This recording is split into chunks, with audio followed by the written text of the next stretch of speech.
Que feriez-vous si toute votre vie s'avérait être un mensonge? Pourriez-vous supporter la vérité si la personne que vous aimez cachait un secret capable de tout détruire? Dans cette affaire de crime véritable, nous révélons l'histoire terrifiante d'un mari de Kinshasa qui découvre une vérité choquante à propos de sa femme. Une vérité qui se termine par un meurtre brutal et horrible. À Kinshasa, dans un quartier paisible en périphérie de la ville, un mari tout juste marié découvre un secret si sombre, si dévastateur, qu'il conduit à l'un des crimes les plus atroces que la communauté ait jamais connus. Ce n'est pas seulement une histoire de passé caché ou de confiance brisée, mais celle d'un mariage qui a sombré dans l'horreur pure, choquant même les détectives les plus aguerris. Le secret était mortel et, lorsqu'il a été révélé, il a déchiré des vies de la manière la plus brutale. Restez jusqu'à la fin pour découvrir ce qui arrivera à Trésor et Anita et n'oubliez pas de vous abonner pour plus d'histoires africaines. Au cœur de Kinshasa, Trésor Kabongo et Anita Chimanga semblaient incarner l'histoire d'amour parfaite. Ils s'étaient rencontrés sous le soleil brûlant de Gombe lors d'un rassemblement religieux dans un quartier où l'esprit de communauté de Kinshasa et les valeurs familiales prospéraient. Trésor, ouvrier du bâtiment de 32 ans avec de profondes racines dans sa communauté, était respecté pour son honnêteté, son travail acharné et son sens de la protection envers ses proches. Issu d'une éducation stricte, il incarnait les valeurs d'un homme dévoué à sa famille, admiré par tous ceux qui le connaissaient. Anita, 28 ans et d'une beauté captivante, venait de revenir des États-Unis. Après plusieurs années passées à l'étranger, elle avait décidé de lancer son propre business dans le monde de la beauté à Kinshasa. Grande, avec des yeux sombres envoûtants et un sourire rayonnant de chaleur, elle attirait les regards et charmait facilement. Son salon de coiffure et ses services de beauté devenaient rapidement populaires et ses clients l'adoraient. Mais tout le monde ne voyait pas leur union d'un bon œil. Le père de Trésor, un voyant respecté dans leur communauté, ressentait qu'Anita cachait un secret. Il ne pouvait s'empêcher d'émettre des doutes et avertit Trésor qu'il pressentait quelque chose de caché en elle. Bien qu'il ne souhaitât pas ce mariage, il respecta finalement la décision de son fils, qui était follement amoureux d'Anita et déterminé à faire d'elle sa femme. Leur connexion était électrique et ils devinrent rapidement inséparables. Les amis et la famille de Trésor furent surpris par la rapidité de leur relation. Quelques mois après leur rencontre, il l'emmenait à toutes les réunions de famille, la présentant fièrement comme la femme de ses rêves. En moins d'1 an, Trésor lui fit sa demande en mariage sous les étoiles au bord du fleuve Congo. Et Anita accepta, les larmes aux yeux. « Tu es tout pour moi, Anita ?» murmura Trésor en lui caressant le visage. « Je n'ai jamais aimé quelqu'un comme ça. » Anita sourit, les yeux brillants. « Je ressens la même chose, Trésor. Je ne veux rien d'autre que de rester à tes côtés pour toujours. » Le mariage eut lieu dans la cathédrale centrale de Kinshasa avec plus de 200 invités. C'était une fête grandiose, avec des tambours, des chants et des danses congolaises qui débordaient dans les rues. Alors qu'Anita avançait dans l'allée, Trésor avait l'impression que ses rêves prenaient vie.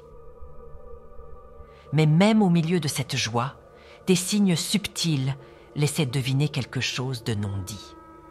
Durant la cérémonie, le regard d'Anita semblait parfois s'égarer et ses mains tremblaient légèrement alors qu'ils échangeaient leurs vœux. « Est-ce que ça va, mon amour ?» murmura Trésor en tenant sa main pendant la cérémonie. Anita sourit rapidement, mais son sourire ne toucha pas ses yeux. « Juste le stress du mariage », répondit-elle doucement, sa voix trahissant une légère hésitation. Leur lune de miel au lodge Mbuela, non loin de Kinshasa, fut idyllique. Trésor n'épargna aucune dépense, voulant que ce moment ensemble soit parfait, mais il remarqua des moments où Anita semblait distante, son rire s'estompant, son regard perdu, comme si elle luttait contre une partie cachée d'elle-même. À chaque fois que Trésor tentait de la réconforter, elle le rassurait rapidement, se blottissant dans ses bras. Anita, tout va bien? Demanda Trésor, sa voix douce mais inquiète. Tu sembles distraite ces derniers temps. Elle prit ses mains, son regard empreint de vulnérabilité. C'est juste, je m'adapte. Tant de choses ont changé. Ne t'inquiète pas pour moi, chérie. Mais Trésor ne pouvait se débarrasser de l'impression qu'elle lui cachait quelque chose. Après leur retour à la maison dans leur quartier tranquille en périphérie de Kinshasa, la vie reprit son cours. Trésor se jetait à corps perdu dans le travail, tandis qu'Anita se concentrait sur le développement de son affaire de beauté. Mais avec le temps, la distance entre eux grandissait. Elle verrouillait souvent son téléphone, sortait sans dire où elle allait et devenait évasive quant à ses projets. Trésor le remarquait, mais préférait penser que c'était le stress naturel d'un mariage récent.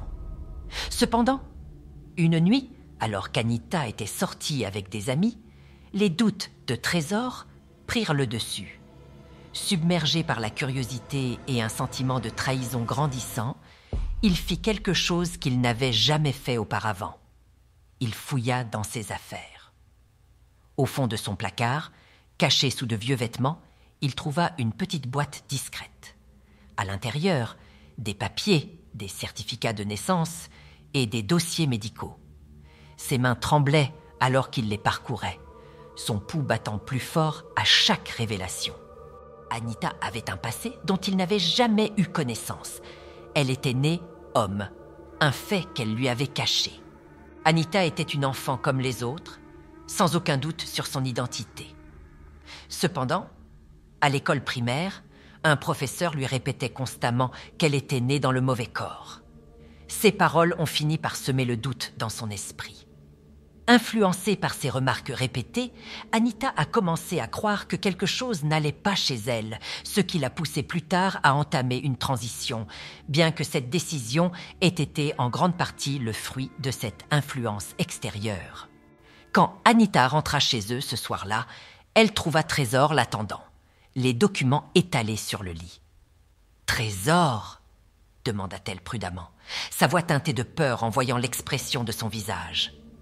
Trésor brandit les papiers, ses mains tremblant de colère. « Qui es-tu, Anita? Ou devrais-je même t'appeler Anita ?» Le visage d'Anita devint livide, ses yeux grands ouverts de peur.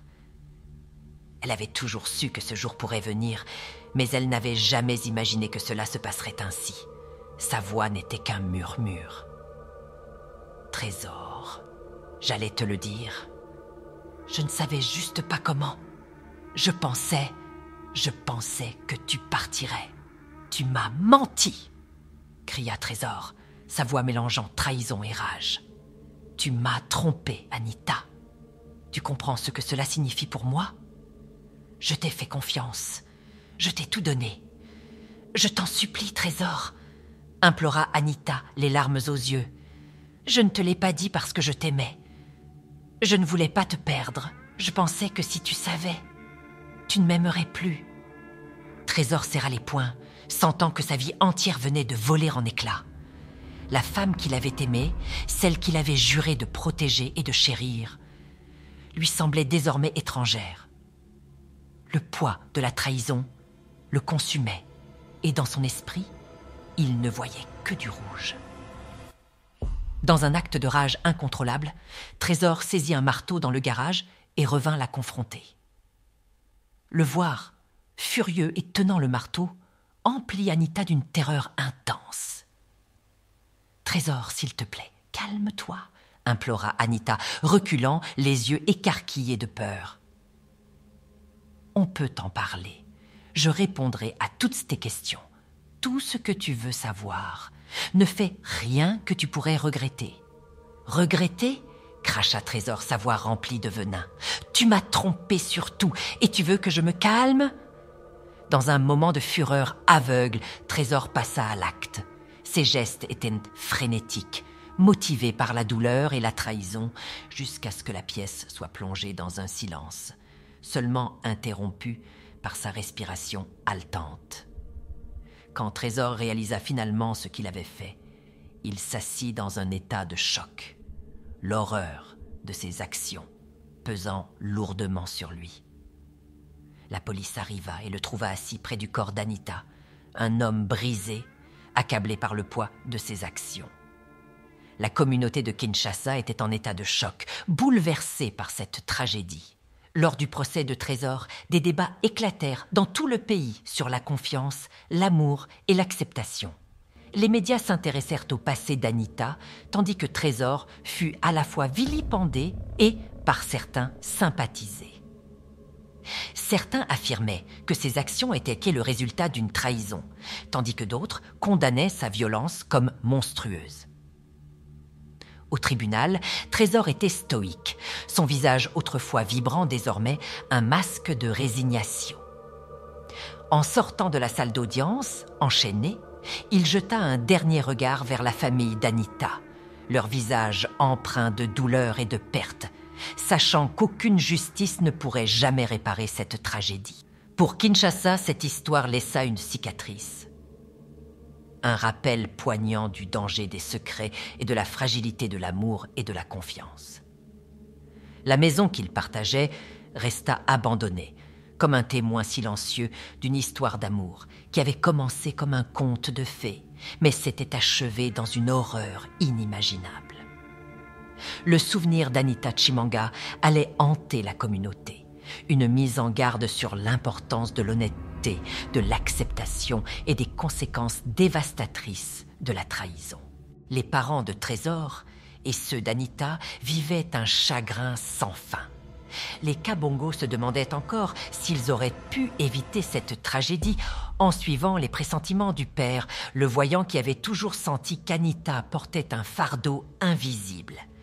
Il vivait avec le poids de sa propre culpabilité, se demandant chaque jour s'il aurait dû empêcher son fils de se marier, même au prix de briser le cœur de Trésor. Quant à la famille d'Anita, il pleurait une fille qui n'avait jamais cherché qu'à vivre et être aimée, cachant son passé par crainte de ne jamais être acceptée pour ce qu'elle était. Dans ce mémorial, sur une plaque en bronze, on pouvait lire les mots gravés d'une phrase simple mais puissante, laissée par un membre anonyme de la communauté. L'amour demande de connaître l'autre pour l'accepter pleinement. Que cette histoire soit un rappel pour ouvrir nos cœurs et apprendre à comprendre ceux que nous aimons, même dans leur silence. Ainsi, l'histoire de Trésor et d'Anita devint une part de la mémoire collective de Kinshasa, rappelant à tous la complexité de l'amour, la douleur de la trahison, mais aussi le pouvoir de la compassion et de l'acceptation.